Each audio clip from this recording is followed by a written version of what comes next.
When I changed back my cold air intake, I snapped off my, what do you call it? Idle air assist valve. And yeah, basically I've got to take it out and replace it. Kind of a nuisance. I think I'm going to have to take off the valve cover and then I'll have to replace the valve cover gasket at the same time. So yeah, there it is right there. You can see it's broken. So here's my broken idle air assist valve. Just be very careful when you're attaching hoses. Like, don't put too much pressure, especially on like an old part, because that plastic is very, very brittle. And just changing this thing out, it's a pain in the backside. So yeah, I took off the valve cover gasket. Everything looks healthy, apart from this back cam here. There's a bit of wear on in there and some chipping. I'm not sure what that is. We'll have to change it at some point. But apart from that, everything else looks good. I mean, it looks pretty clean. Timing chain looks good.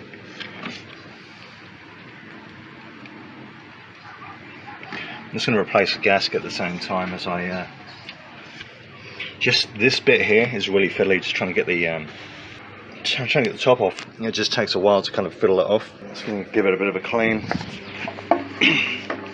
and probably change the gaskets out on that. Just might as well just change everything at the same time.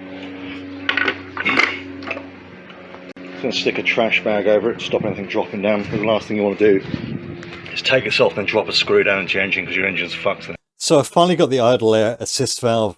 It came in the mail. Just when you go to install the new one, you might have to, because it still bangs against the block. So I cut the nipple back a little bit. Yeah, I cut it back here. And then basically you have to definitely use Teflon tape around the thread. Otherwise it will just leak coolant everywhere. So make sure you Teflon tape the thread. And yeah, like I said, you have to cut the nipple off a little bit just to get the hose to fit on there, because you can't turn it in there without it banging against the block. It's kind of annoying, a bit of an annoying design, but I mean, I managed to get it fixed and put back together, but yeah, a bit of a nuisance, but it does work. So that's the main thing.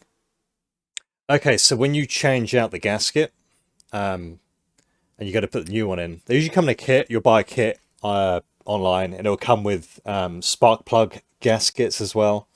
Basically, with the main gasket, get some gasket seal and just put it in the corners, like run it a bead around the edge, and maybe a little bit in the middle just to hold the whole gasket in place. And then with your spark plug gaskets, you have to flip the case over and knock them out with a flathead screwdriver.